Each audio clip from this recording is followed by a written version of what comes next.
வணக்கம் அனைவருக்கும். இன்னைக்கு தைப்பூசத்துக்காக மாலை போட்டு 3வது நாள் மார்னிங் vlog தான் பார்த்துட்டு இருக்கீங்க.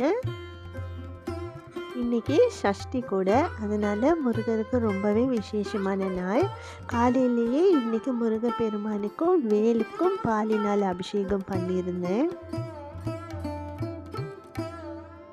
காலையிலே 4 மணிக்கு இன்றைக்கும் நான் எந்திரிச்சு எப்பவும் போல் குளிச்சுட்டு என்னோடய ரொட்டீன் வேலையை ஸ்டார்ட் பண்ணிவிட்டேன். ஃபஸ்ட்டு பூஜையிலேருந்து தான் ஸ்டார்ட் பண்ணினேன். நேற்றெல்லாம் பார்த்திங்கன்னா வெளியில் வாசல் தெளிச்சுட்டு அப்புறமா தான் நான் உள்ளே வந்து மற்ற வேலையை ஆரம்பித்தேன். இன்றைக்கு குளிர் ரொம்பவே தாங்க முடியல, அதனால் உள்ள பூஜை வேலையெல்லாம் முடிச்சுட்டு போய் 2வது தான் நான் வாசலே தெளித்தேன். ஃபஸ்ட்டு வீடெல்லாம் கூட்டி பெருக்கி தொடச்சி விட்டுட்டு எப்பவும் போல் அப்புறமா தான் நான் அபிஷேகம் பண்ண வந்திருந்தேன். நல்லபடியாக அபிஷேகம் எல்லாம் பண்ணிட்டு முருகப்பெருமாளை இருந்தது போல் ரொம்ப அலங்காரம் பண்ணி அப்புறமா பூஜை ரூமில் கொண்டு போய் செட் பண்ணி வச்சுட்டேன் எல்லாமே. உங்களுடைய வேண்டுதல் எதுவாக இருந்தாலும் என்னோட கமெண்ட் பாக்ஸில் கமெண்ட் பண்ணுங்கள். உங்களுக்காக நான் தினமும் முருகப்பெருமானுக்கு கோவிலுக்கு போய் முருகன் சந்நிதியில் நெய் தீபம் போட்டு உங்களுக்காக நான் வேண்டிக்கிறேன். அது மட்டும் இல்லாமல் ஒரு துண்டு சீட்டில் எழுதி அந்த சந்நிதி பக்கத்துலேயே வச்சு அகல் விளக்கு பக்கத்தில் வச்சு வேண்டிட்டு அப்புறமா அந்த மரத்தில் கட்டி விட்டோன்னா அது நடக்கும் அப்படின்றது ஒரு நம்பிக்கை. நான் கண்டிப்பாக உங்களுக்காக செய்கிறேன். ஸோ என்ன ஒரு வேண்டுதல் இருந்தாலும் என்னோட கமெண்ட் பாக்ஸில் கமெண்ட் பண்ணுங்கள்.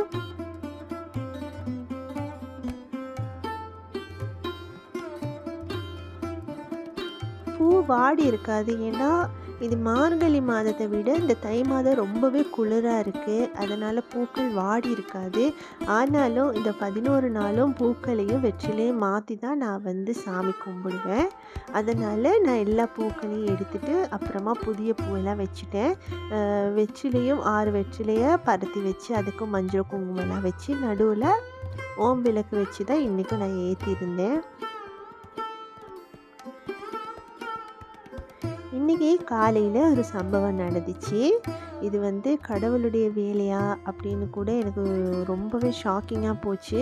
என்ன அப்படின்னு பார்த்திங்கன்னா, காலையில் எப்போவுமே சூடு தண்ணி சுட வச்சுட்டு ஸ்டவ்வில் அப்புறமா தான் நான் வந்து வீடெல்லாம் கூட்டி பெருக்கி தொடச்சி வச்சுட்டு அப்புறம் வாசல் தெளித்து விடுவேன்.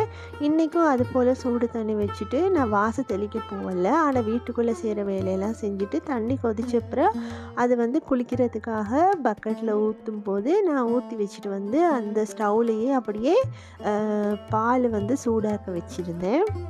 ஸ்டவ்வை நல்லா கம்மி பண்ணி வச்சுட்டு தான் நான் அப்புறமா குளிக்க போயிருந்தேன். குளிச்சுட்டு வந்து நான் ட்ரெஸ் எல்லாம் பண்ணிவிட்டு இந்த பூஜை வேலையெல்லாம் பண்ணிகிட்டு இருந்தேன். எனக்கு பால் ஸ்டவ்வில் வச்சது மறந்தே போயிடுச்சு.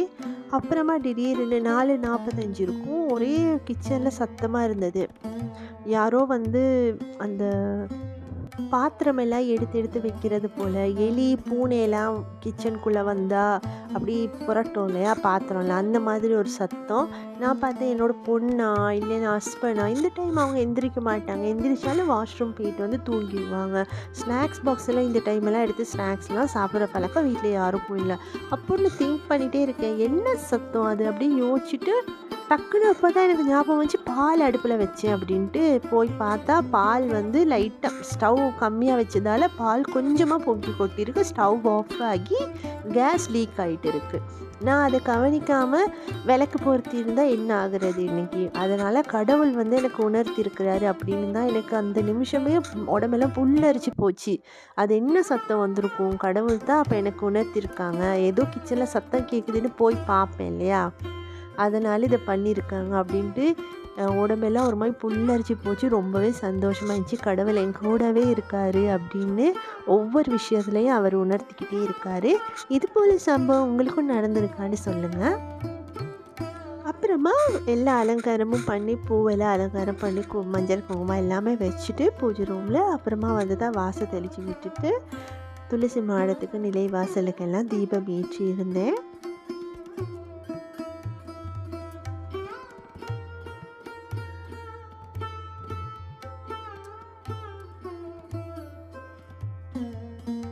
வெளியிலலாம் ஃபுல்லாக தீபம் ஏற்றி முடிச்சுட்டு தான் பூஜை ரூமில் போய் தீபம் ஏற்றினேன். ரொம்ப குளிர்னால எண்ணெயெல்லாம் வந்து அப்படியே உறைஞ்சி போயிடுது. தீபமும் ஏற்ற ஏற்ற அணைஞ்சு அணைஞ்சு போகுது. ரொம்ப கஷ்டமாக இருந்துச்சு வெளியில் தீபம் ஏற்ற. ஒரு மாதிரி வெளியிலே தீபம் ஏற்றி முடிச்சுட்டு உள்ளே எல்லாம் தீபம் ஏற்றி தீபதூப ஆராதனையெல்லாம் காமிச்சு இன்றைக்கும் முருகருக்காக பால் கற்கண்டெல்லாம் நிவேத்தியமாக வச்சு சாமி கும்பிட்டு இருந்தேன். 3வது நாளும் முருகப்பெருமானுக்கான பூஜையெல்லாம் நல்லபடியாக வீட்டில் செஞ்சு முடிச்சாச்சு. அப்புறமா இன்றைக்கி என்னோடய நிலைவாசல் கோலம் பாருங்கள், சிம்பிளாக தான் கோலம் போட்டிருந்தேன். அப்புறம் எப்பவும் போல் கடகடன்னு போய் சமைக்க ஆரம்பித்தாச்சு. சமையல் வேலையெல்லாம் முடித்து பாப்பா ஹஸ்பண்ட் வேலைக்கு போயின அப்புறம் தான் துணி அலசுறது, வீட்டில் அடுத்த வேலையெல்லாம் இருக்குது, அதெல்லாம் முடிச்சுட்டு கொஞ்சமாக ரெஸ்ட் எடுத்துருவேன். இன்றைக்கி ஈவினிங் பார்த்திங்கன்னா 5 மணிக்கு கோவிலுக்கு போயாச்சு. கோவில் ஃபுல்லாக சுத்தம் பண்ணி தண்ணி தெளித்து கோலமெல்லாம் போட்டுக்கிட்டு நெய் தீபமெல்லாம் ஏற்றி முருகப்பெருமானுக்கு சொல்ல வேண்டிய மந்திரங்கள் எல்லாம் சொல்லியிருந்தேன்.